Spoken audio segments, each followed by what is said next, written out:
ജീവിതയാത്രയുടെ പുതിയൊരു വീഡിയോയിലേക്ക് ഏവർക്കും സ്വാഗതം. ഞങ്ങൾ ഇന്ന് ചെന്തുരുണി വന്യജീവി സങ്കേതത്തിലാണ് എത്തിയിട്ടുള്ളത്. ഇവിടുത്തെ കാഴ്ചകളും വിശേഷങ്ങളും എന്തൊക്കെയെന്ന് നോക്കി വരാം. ഞങ്ങളുടെ കൂടെ ഒരു ചില്ലറയും കൂടി ഉണ്ട് ഇന്ന്. ഇതാ ബായ് ബായ് പറഞ്ഞു. ബായ്. ആ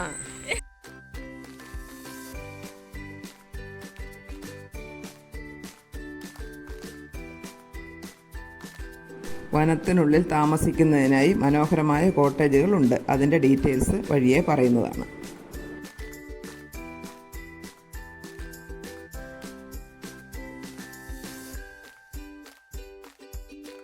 ചെന്തുരുണി വന്യജീവി സങ്കേതത്തിനടുത്ത് എത്തിയിരിക്കുകയാണ് ഞങ്ങൾ. അപ്പം ഇവിടെ നിന്ന് പോയി കുട്ടവഞ്ചിയുണ്ട്, ബോട്ടിംഗ് ഉണ്ട്. നമുക്ക് അതിലേതെങ്കിലും ഒന്ന് സെലക്ട് ചെയ്ത് ഒരു യാത്ര നടത്തിയിട്ട് വരാം. ഇതാണ് ടിക്കറ്റ് കൗണ്ടർ. നമുക്ക് പോയി ടിക്കറ്റൊക്കെ എടുക്കാം. ഇത് ഡാമിൻ്റെ പരിസര പ്രദേശമാണ് നമ്മളിപ്പോൾ കാണുന്നത്. കെട്ടിൻ്റെ അങ്ങനെ ഇപ്പുറത്തേക്കുള്ള അതിൻ്റെ സൈറ്റിലേക്ക് പ്രവേശിക്കുന്നതിന് മുമ്പായിട്ടുള്ള ഭാഗങ്ങളാണ്. കുട്ടവഞ്ചിക്ക് 600 രൂപയാണ് ചാർജ്, ബോട്ടിങ്ങിന് 2000 രൂപയും. ഞങ്ങളുടെ കൂടെ 4 പേരടങ്ങുന്ന മറ്റൊരു ബാച്ചും കൂടി ഉണ്ടായിരുന്നു. അങ്ങനെ ഞങ്ങൾ ഒരുമിച്ചാണ് യാത്ര പുറപ്പെട്ടത്. ഇങ്ങനെ പച്ചപ്പും പ്രകൃതി ഭംഗിയൊക്കെ ആസ്വദിച്ച് കുറച്ച് ദൂരം അങ്ങോട്ട് നടക്കണം കേട്ടോ, ബോട്ടിങ്ങിനുള്ള സ്ഥലത്തേക്ക് എത്തുന്നതിന് വേണ്ടിയിട്ട്. അപ്പം നല്ല പ്രകൃതി മനോഹരമായ സ്ഥലമാണ്. ഇപ്പം ഇവിടെയൊക്കെ മഴക്കാലത്താണെങ്കിൽ വെള്ളം കണ്ടായിരുന്നു. ഇപ്പം മഴയൊന്നും ഇല്ലാത്തത് കൊണ്ട് വെള്ളമൊക്കെ കുറഞ്ഞ് കിടക്കുന്നതാണ്. അല്ല ഇങ്ങനെ വെള്ളം മുകളിൽ വരെ വരും.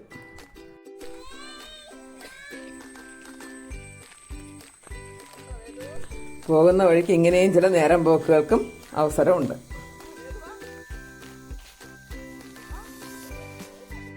മഴക്കാലത്ത് ഇവിടെയെല്ലാം നിറയെ കവിഞ്ഞ് വെള്ളമായിരിക്കും. ഏകദേശം കൊണ്ട് ആ കെട്ടിൻ്റെ അവിടം വരെയും വെള്ളം എത്തുമെന്നാണ് പറയുന്നത്.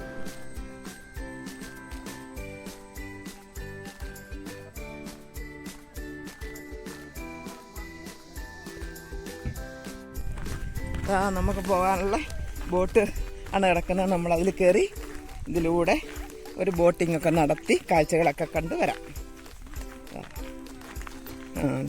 അവർ പോയി കയറി തുടങ്ങി.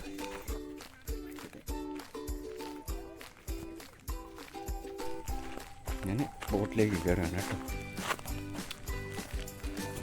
പ്രത്യേകം കോണിയൊക്കെ വെച്ചിരുന്നതുകൊണ്ട് പേടിക്കാതെ തന്നെ കയറിപ്പറ്റി.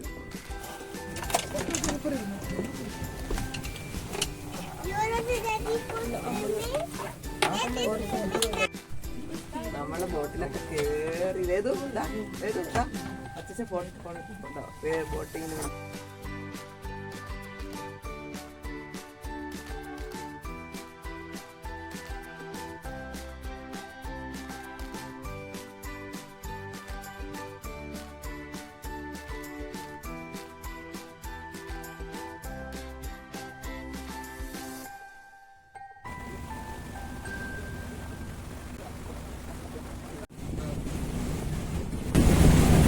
പഴയ തെങ്കാശിയുടെ റോഡാക്കാണ്.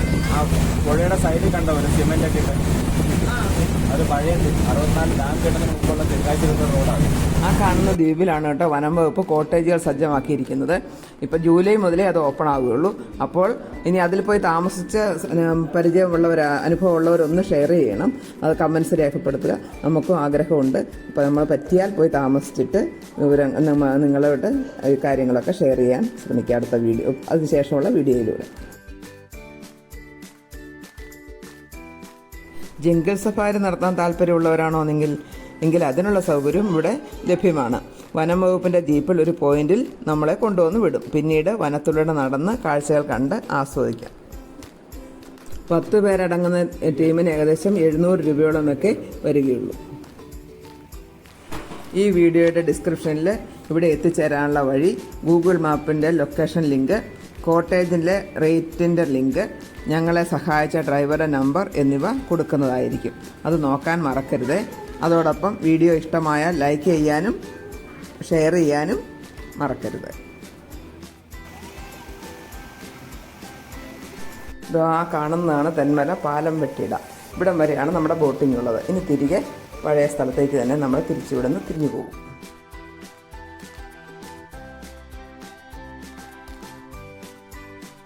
നമ്മളിപ്പോൾ ഈ കടന്നു പോകുന്നത് പഴയ തിരുവനന്തപുരം ചെങ്കോട്ട റോഡ് കടന്നു പോയിക്കൊണ്ടിരുന്നിടത്തൂടെയാണ്. അത് ആ ദൂരെ കണ്ടോ ടാർ ചെയ്ത രീതിയിൽ കാണുന്നത്. അപ്പോൾ അവിടെ അതാണ് ഇപ്പം ഡാമിൻ്റെ ഭാഗമായി മാറിയിരിക്കുന്നത്. മുമ്പ് കണ്ടത് മറ്റൊരു റോഡിൻ്റെ ഭാഗമായിരുന്നു, ഇതിൻ്റെ മറുവശമായിരുന്നു. ഇത് മാത്രമല്ല കേട്ടോ, തെന്മല എക്കോ ടൂറിസം അഡ്വഞ്ചർ സോണും ഇവിടെ തന്നെ അടുത്ത് തന്നെയുണ്ട്. മറ്റൊരു ആകർഷണീയതയായ ഞങ്ങളുടെ ഡ്രൈവർ പറഞ്ഞത് ഇവിടെ ജംഗിൾ സ്റ്റേ സൗകര്യം ഉണ്ട് എന്നാണ്. അപ്പോൾ അത് അവിടെ പോയി അങ്ങനെ ജംഗിൾ സ്റ്റേയിൽ താമസിച്ചിട്ടുള്ളവർ അവരുടെ എക്സ്പീരിയൻസ് ഒന്ന് കമൻസായി രേഖപ്പെടുത്തുക, എങ്കിൽ മറ്റുള്ളവർക്ക് കൂടി ഉപകാരപ്പെടുമല്ലോ. താല്പര്യമുള്ളവർക്ക് പോയി താമസിക്കുന്നതിന് അവൻ്റെ ഡീറ്റെയിൽസും ഒക്കെ. അപ്പോൾ അവർ പറഞ്ഞ ഡീറ്റെയിൽസൊക്കെ നെറ്റിൽ നോക്കിയാൽ അറിയാമെന്നാണ് പറഞ്ഞത്. എന്നാലും പോയി താമസിച്ചിട്ടുള്ളവർ ഒന്ന് ഷെയർ ചെയ്യുക. ബോട്ടിംഗ് ഒക്കെ കഴിഞ്ഞ് ഞങ്ങൾ തിരിച്ച് ഇറങ്ങാൻ പോവുകയാണ്. അരമണിക്കൂർ യാത്രയായിരുന്നു. ഒരടിപൊളി യാത്രയായിരുന്നു കേട്ടോ. ജീവികളെ ഒന്നും കാണാൻ പറ്റിയില്ല ഈ സമയം ആയതുകൊണ്ട്. ഇതാണ് നമ്മുടെ ബോട്ടിംഗ്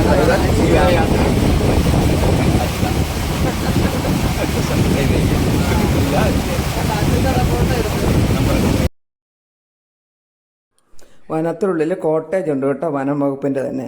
അവിടെ താമസിക്കുന്നതിന് 4 പേരടങ്ങുന്ന ടീമിന് ഫുഡ് ആൻഡ് അക്കോമഡേഷൻ 14,000 രൂപയാണ് ചാർജ് എന്നാണ് ഇവർ പറയുന്നത്. അങ്ങനെയാണ് ഞങ്ങൾക്ക് അറിയാൻ കഴിഞ്ഞത്. ബോട്ടിൻ്റെ ഡ്രൈവർ തന്നെ പറഞ്ഞ വിവരമാണ്.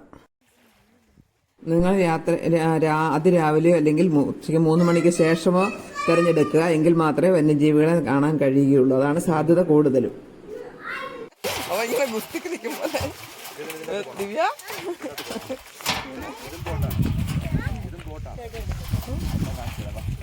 ഈ കിടക്കുന്നതാണ് കേട്ടോ കുട്ടവഞ്ചി. അതിനാണ് 600 രൂപ ചാർജ് പറഞ്ഞത്.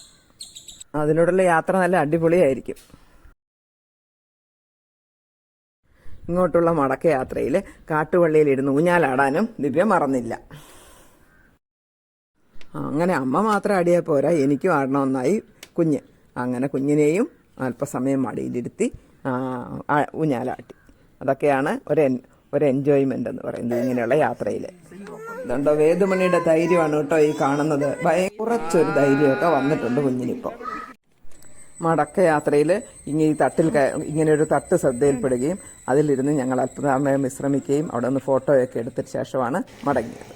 സ്നേഹിതരെ, ഞങ്ങളുടെ ചെന്തുരുണി ഡാമിൽ നിന്നുള്ള ഇന്നത്തെ വീഡിയോ ഇവിടെ അവസാനിക്കുകയാണ്. ബോട്ടിംഗ് ഒക്കെ കഴിഞ്ഞ് ഞങ്ങൾ ഇറങ്ങുകയും അപ്പം ഉടനെ തന്നെ മറ്റൊരു വീഡിയോയുമായിട്ട് എത്താം. തുടർന്ന് നിങ്ങളുടെ സപ്പോർട്ട് പ്രതീക്ഷിക്കുന്നു. താങ്ക്